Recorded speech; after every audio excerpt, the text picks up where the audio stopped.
Archie 3000, Issue 8. For once I have to talk about the cover. While I like that Archie can warp to a transport booth he didn't want to because he dialed the wrong number, there's no way these people would still be carrying spears and arrows and quivers this far into the future. It's condescending to them. I also don't like that Archie said punch up instead of punch in, because it seems like he said it wrong. But anyways, the first story starts with Archie complaining that anytime Mr. Lodge throws a lavish dinner party, he invites Reggie instead. It makes sense because not only is Archie a clumsy idiot while Reggie isn't and can act like the rich snobs around him, he blends in better because he can afford to own his own tuxedo. He's not a good person, but neither is Veronica, and dating a good person won't make her become one. And with him not being a clumsy idiot, Veronica's happier with him. So I don't blame her for not inviting him. Sure, he doesn't deserve to have a great time with the girl, but it leaves Archie free to date a nice girl. But since he's an idiot, all he wants to do is prove to Ronnie that he can mingle with high society so that he could get in the party. And what does this have to do with sci-fi? At least it kicks in when Jughead goes away because he forgot to recharge his anti-gravity belt. It's for the best that Jughead didn't get to help him, because anytime he comes up with an idea for him to help with her, it backfires. Archie sees a rented droid catering truck and plans to crash her party by wearing a helmet from a heavy workload armored suit. He goes into the kitchen as I'm just waiting for his plan to backfire, but I don't mind if it does because I'd rather have good times with a nice girl. Of course, Archie gets told to serve some hors d'oeuvres because he wanted to be mistaken for a serving robot.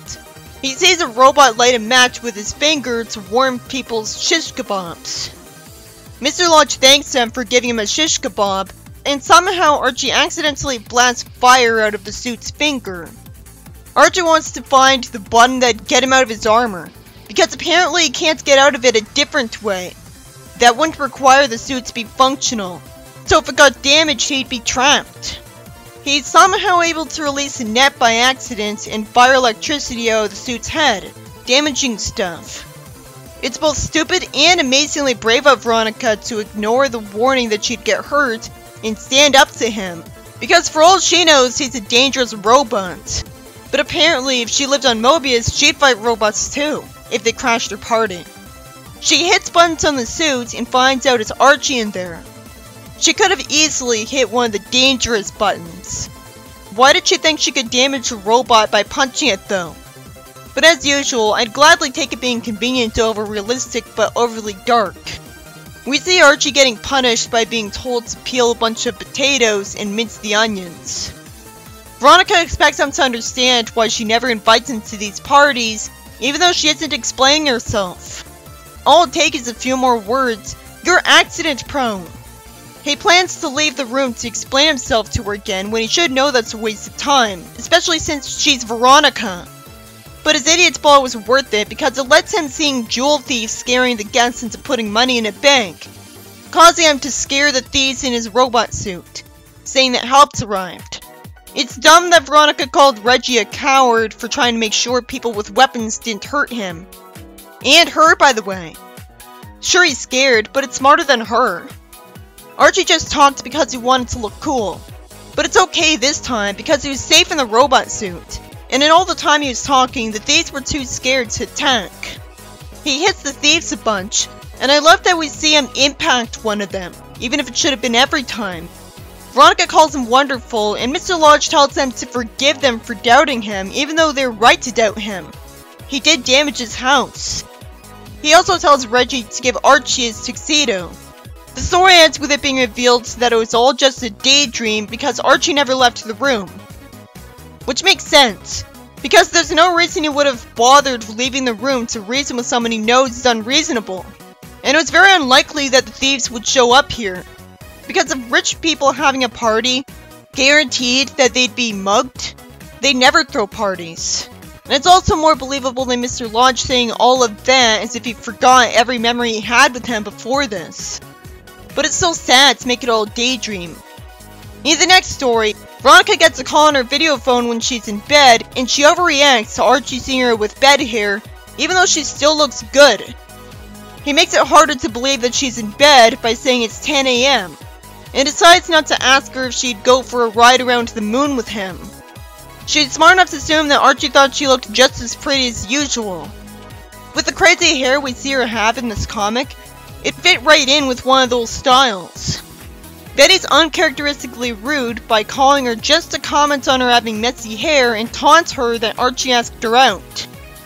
To be fair, I think she was just as vindictive about Archie in the 50s comic, where she was always scheming to get him and failing. It just seems out of character for a more modern Betty whose trait is unbelievably charitable to a fault.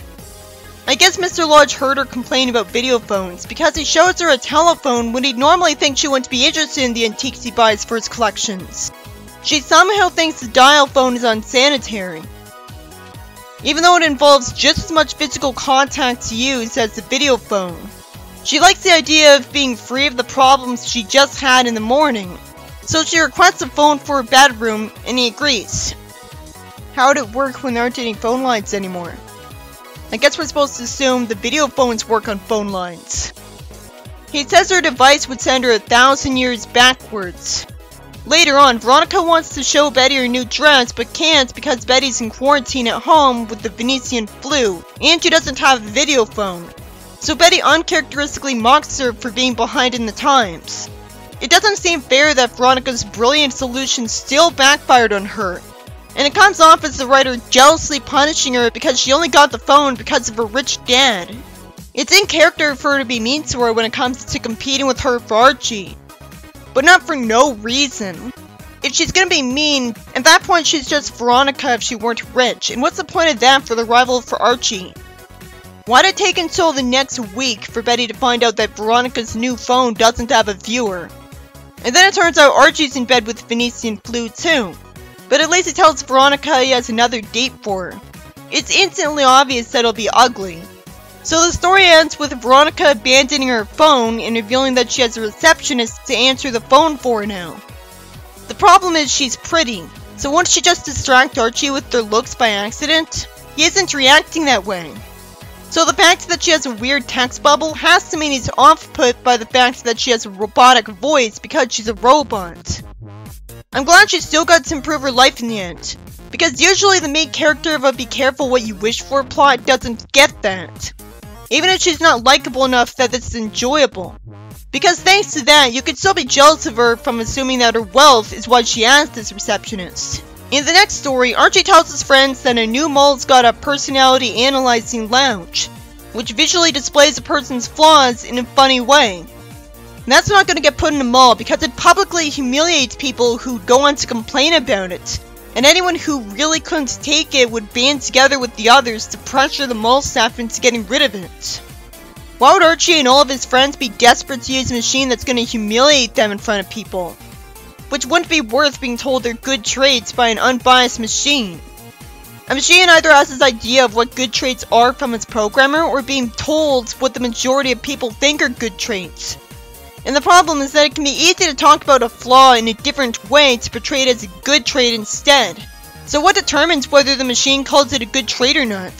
For example, being fearless is bad in some contexts where it can only cause bad things to happen, but awesome in others. Hot Dog pushes all of them into the machine, and they wonder what's happening as they feel a tickling sensation.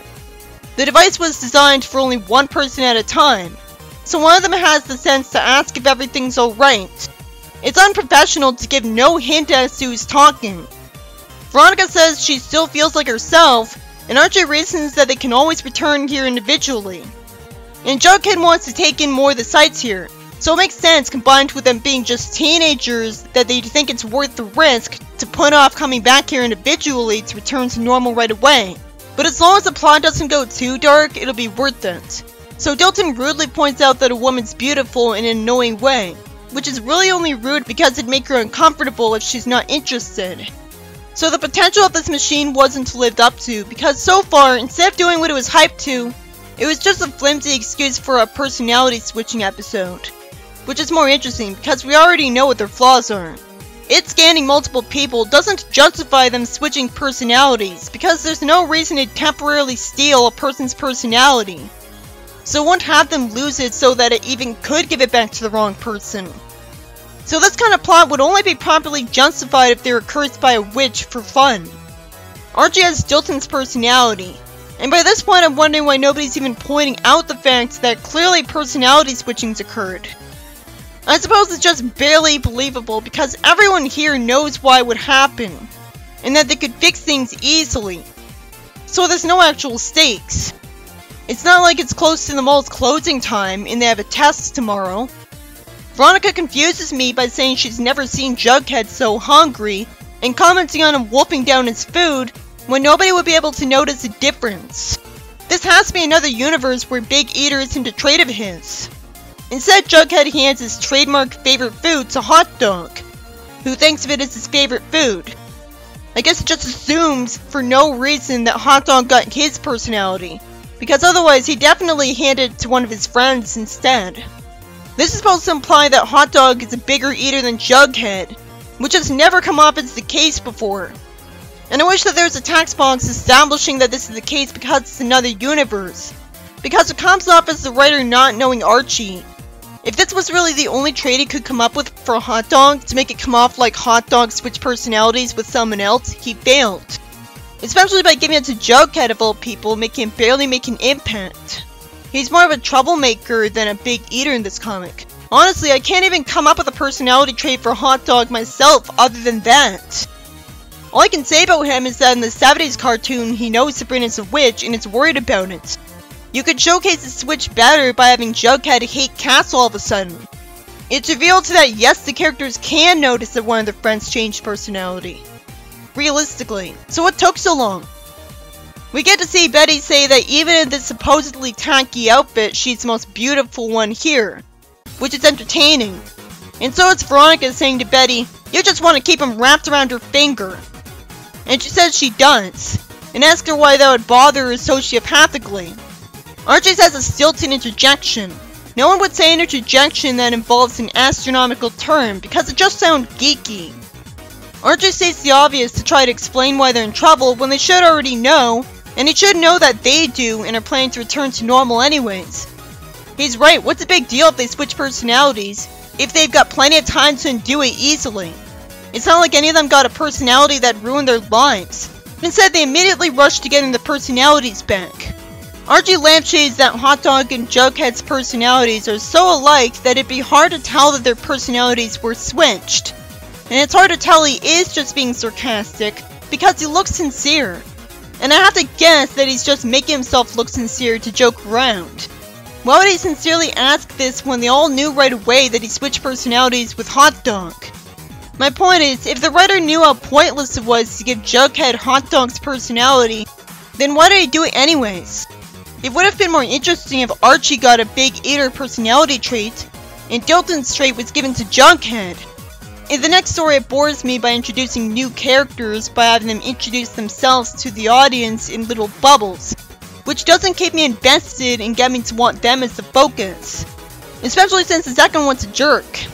Reggie makes a doodle on a tissue because he's bored in art class, and when his pen somehow breaks, his art teacher's assistant thinks he's a genius who could be just what she needs for the art show.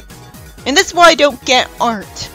He gets to explain to her that he can't draw, but somehow all he says is that this is just doodling, instead of simply explaining that his pen broke and sprayed ink on it. It's so lazy to have a story be forced to happen. She says no talent's required for an art show, and all it takes is good publicity and ego. She is confusing art with writing for Sonic. So first she thinks he's needed for his talent, and then she says she doesn't even need talent and still wants his help. I have to assume she's doing this to intentionally piss off the teacher because she looks mad.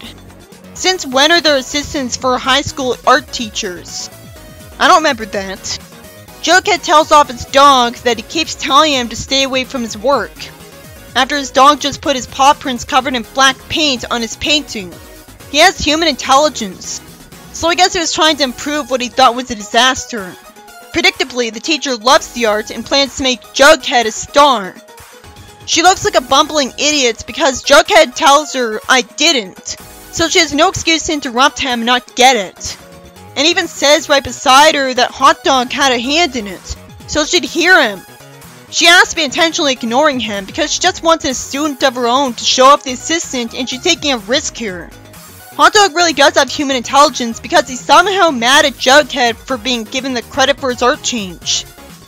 Jughead puts a helmet on to visualize, and somehow, despite this kind of technology existing, he's surprised and disappointed by his own painting, even though he'd know what it was going to look like because he imagined it first. So his helmet is faulty. Reggie is thankful that he got a bunch of robots making paintings, after he bought them.